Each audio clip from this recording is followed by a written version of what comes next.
Income tax notice వచ్చిన ఒక practical కేసులా అని మనం ఇప్పుడు ఈ వీడియోలో చూద్దాం.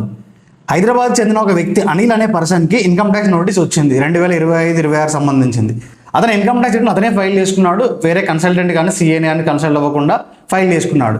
ఏంటి అంటే అతనికి శాలరీ ఉంది, వేరే అదర్ ఇన్కమ్ కూడా ఉంది. కానీ అతనికి ఫామ్ 16 చూసుకున్నాడు. ఫామ్ 16లో శాలరీ 18,50,000 రూపీస్ ఉంది.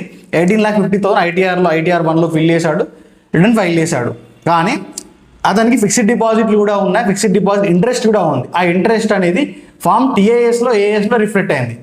ఆ ఇన్కమ్ని అతనే ఆ ఇన్కమ్ ట్యాక్స్ రిటర్న్లో చూపించకుండా రిటర్న్ ఫైల్ చేశాడు.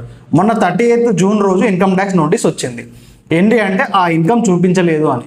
సో ఆ ఇన్కమ్ చూపించకపోతే ఏమైనా ప్రాబ్లం అవుతుందా అంటే డెఫినెట్లీ ప్రాబ్లం అవుతుంది. ఇప్పుడు ప్రజెంట్ తను చేయాల్సిన పని ఏంటి అంటే అప్డేటెడ్ రిటర్న్ ఫైల్ చేసి ఇన్కమ్ ట్యాక్స్ రిటర్న్లో ఆ ఇన్కమ్ డిస్క్లోజ్ చేసి ట్యాక్స్ పెనాల్టీ ఫైల్ చేసి పేమెంట్ చేసి ఫైల్ చేస్తే సరిపోతుంది.